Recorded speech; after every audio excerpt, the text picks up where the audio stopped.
नमस्ते दोस्तों। Classic books bye audio पिटारा में आपका स्वागत है। बेहतरीन ऑडियो बुक सुनने के लिए हमारा चैनल सब्सक्राइब करें और बेल आइकन दबाना ना भूलें ताकि आपको हर अपडेट मिलता रहे।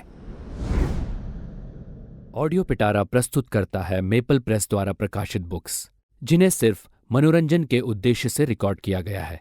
ये कहानियां शिक्षाप्रद और मनोवैज्ञानिक सिद्धांतों पर आधारित हैं, लेकिन इनका उद्देश्य किसी भी नैतिक या सामाजिक संदेश को प्रचारित करना नहीं है। ऑडियो पिटारा इसके लिए किसी भी प्रकार की जिम्मेदारी नहीं लेता है। प्रत्येक श्रोता या सुनने वाले को सलाह दी जाती है कि वे इन कहानियों को सिर्फ मनोरंजन के लिए ही सुनें और नैतिक और सामाजिक दृष्टिकोण से अपनी विवेकशीलता के संदर्भ में समझें। ऑडियो पिटारा सुनना जरूरी है। सादत हसन मंटो का फसाना। फातो तेज बुखार की हालत में उसे अपनी छाती पर कोई ठंडी चीज रेंगती महसूस हुई। उसके ख्यालात का सिलसिला टूट गया। जब वो मुकम्मल तौर पर बेदार हुआ तो उसका चेहरा बुखार की शिद्दत के बाइस तिमतिमा रहा था। उसने आंखें खोली और देखा फातो फर्श पर बैठी पानी में कपड़ा भिगोकर उसके माथे पर लगा रही थी। जब फातो ने उसके माथे पर से कपड़ा उतारने के लिए हाथ बढ़ाया तो उसने उसे पकड़ लिया और अपने सीने पर रखकर हौले हौले प्यार से अपना हाथ उस पर फेरना शुरू कर दिया। उसकी सुर्ख आंखें दो अंगारे बनकर देर तक फातो को देखती रही। वो इस दहकती हुई टिकटिकी की ताब ना ले सकी और हाथ छुड़ाकर अपने काम में मसरूफ हो गई। इस पर वो उठकर बिस्तर में बैठ गया। फातो से, जिसका असल नाम फातिमा था, उसको गैर महसूस तौर पर मोहब्बत हो गई थी। हालांकि वो जानता था कि वो किराएदारों अतवार की अच्छी नहीं है। मोहल्ले में जितने लौंडे हैं उससे इश्क लड़ा चुके हैं, लेकिन ये सब जानते हुए भी उसको फातो से मोहब्बत हो गई थी। वो अगर बुखार में मुब्तला ना होता तो यकीनन उससे अपने इस जज्बे का इजहार कभी ना किया होता, मगर तेज बुखार के बाइस उसको अपने दिलो दिमाग पर कोई इख्तियार नहीं रहा था। यही वजह है कि उसने ऊंची आवाज में फातो को पुकारना शुरू किया, इधर आओ, मेरी तरफ देखो। जानती हो मैं तुम्हारी मोहब्बत में गिरफ्तार हूँ, बहुत बुरी तरह तुम्हारी मोहब्बत में गिरफ्तार हूँ। इस तरह तुम्हारी मोहब्बत में फंस गया हूँ जैसे कोई दलदल में फंस जाए। मैं जानता हूँ तुम क्या हो। मैं जानता हूँ कि तुम इस काबिल तो नहीं हो कि तुमसे मोहब्बत की जाए, मगर ये सब कुछ जानते बूझते तुमसे मोहब्बत करता हूँ। लानत हो मुझ पर। लेकिन छोड़ इन बातों को और मेरी तरफ देखो। मैं बुखार के अलावा तुम्हारी मोहब्बत में भी फूका जा रहा हूँ फातो। मैं इसके ख्यालात का सिलसिला टूट गया और उस पर हिजाइनी कैफियत तारी हो गई। उसने डॉक्टर मुकंदलाल भाटिया से कोनिन के नुकसानात पर बहस शुरू कर दी। चंद लम्हात के बाद वो अपनी माँ से, जो वहां मौजूद नहीं थी, मुखातिब हुआ। बीबी जी, मेरे दिमाग में बेशुमार ख्यालात आ रहे हैं। आप हैरान क्यों होती हैं? मुझे फातो से मोहब्बत है, इसी फातो से जो हमारे पड़ोस में पंजबंदों के यहाँ मुलाजिम थी और जब आपकी मुलाजिम है। आप नहीं जानती इस लड़की ने मुझे कितना जलील करा दिया है। ये मोहब्बत नहीं, खसरा है। नहीं, खसरे से बढ़ चढ़कर है। इसका कोई इलाज नहीं। मुझे तमाम जिल्लत बर्दाश्त करनी होगी। सारी गली का कूड़ा करकट अपने सर पर उठाना होगा। ये सब कुछ होके रहेगा, ये सब कुछ होके रहेगा। आहिस्ता आहिस्ता उसकी आवाज कमजोर होती गई और इस पर गुंदगी तारी हो गई। उसकी आंखें नीम हुआ थी। ऐसा लगता था कि उसकी पलकों पर बोझ सा आन पड़ा है। फातो पलंग के पास फर्श पर बैठी उसकी बेजोड़ हिजाइनी गुफ्तगू सुनती रही, मगर उस पर कुछ असर ना हुआ।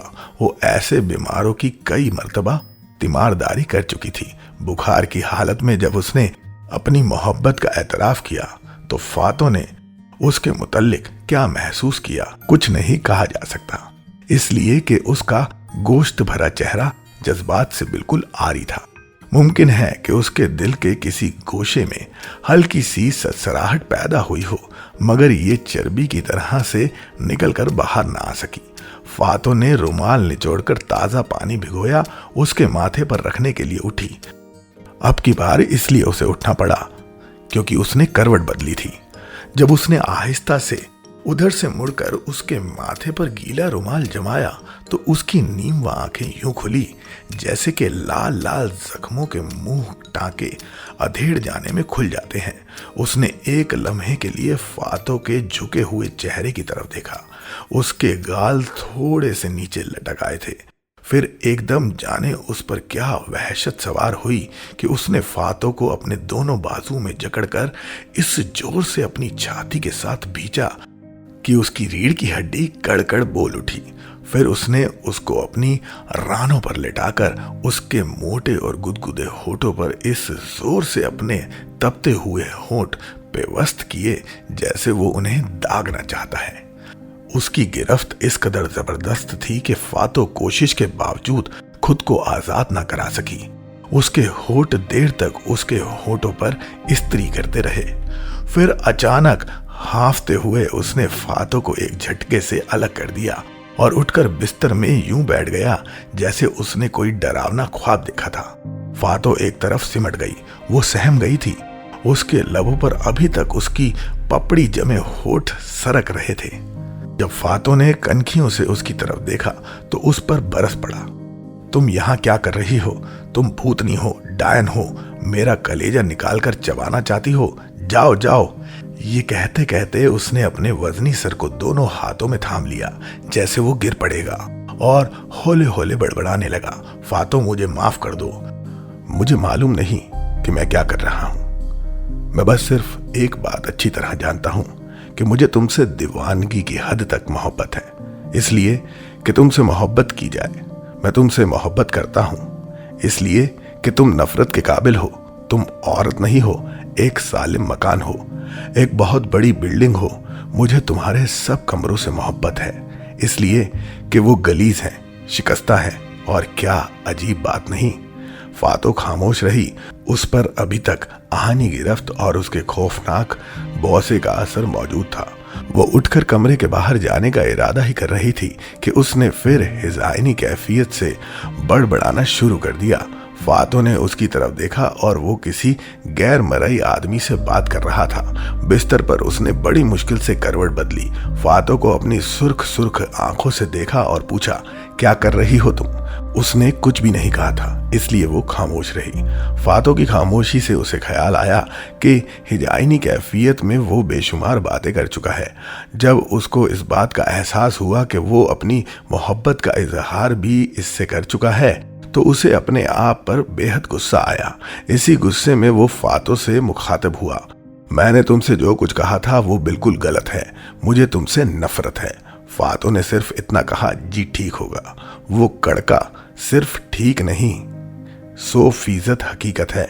मुझे तुमसे सख्त नफरत है। जाओ, चली जाओ मेरे कमरे से, खबरदार जो कभी इधर का रुख किया। फातो ने हस्बे मामूल नरम लहजे में जवाब दिया, जी अच्छा। ये कहकर वो जाने लगी कि उसने उसे रोक लिया। ठहरो, एक बात सुनती जाओ, फरमाइए। नहीं, मुझे कुछ नहीं कहना, तुम जा सकती हो। फातो ने कहा, मैं जा तो रही थी, आपने खुद मुझे रोका।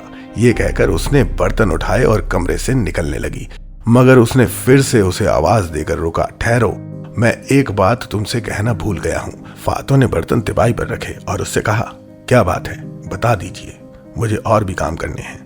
वो सोचने लगा कि उसने फातो को रोका क्यों था।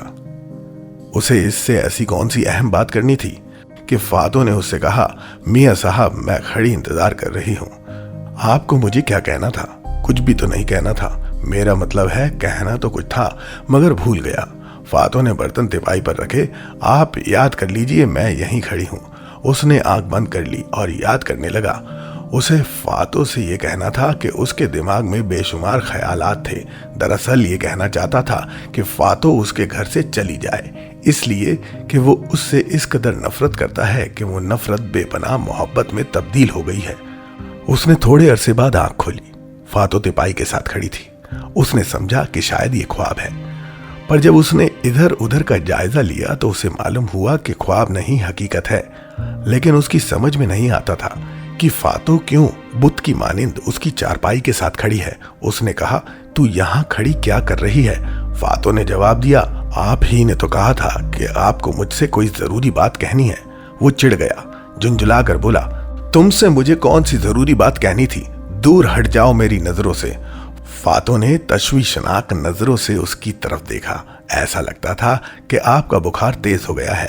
मैं बीबी जी से जाके कहती हूँ कि डॉक्टर को बुला ले। वो और ज्यादा चिढ़ गया। डॉक्टर आया तो मैं उसे गोली मार दूंगा और तुम्हारा तो इन दोनों हाथों से गला घोट दूंगा।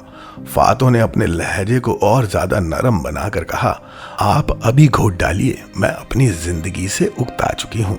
उसने पूछा, क्यों? बस अब जी नहीं चाहता जिंदा रहने को। मियाँ साहब, आपको मालूम नहीं मैं ये दिन कैसे गुजार रही हूँ। अल्लाह की कसम, एक एक पल जहर का घूंट है। खुदा के लिए आप मेरा गला घोट कर मुझे मार दीजिए।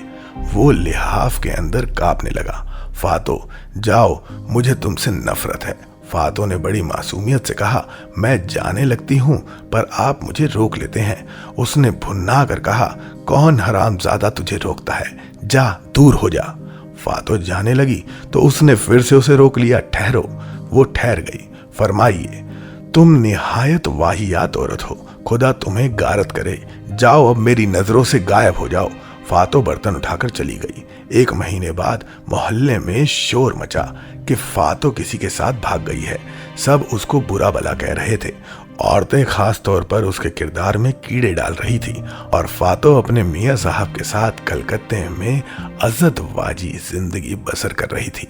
उसका शौहर हर रोज उससे कहता था, फातिमा, मुझे तुमसे नफरत है। और वो मुस्कुराकर जवाब देती, ये नफरत अगर ना होती तो मेरी जिंदगी कैसे सफरती? आप मुझसे सारी उम्र नफरत ही करते रहिए।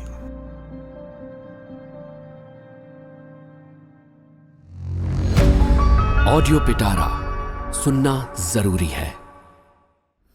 दोस्तों, आपको ये कहानी कैसी लगी हमें ज़रूर बताइएगा। लाइक और कमेंट कीजिए और अपने दोस्तों के साथ ये कहानी ज़रूर शेयर कीजिए। Thank you so much. Audio पिटारा सुनना जरूरी है।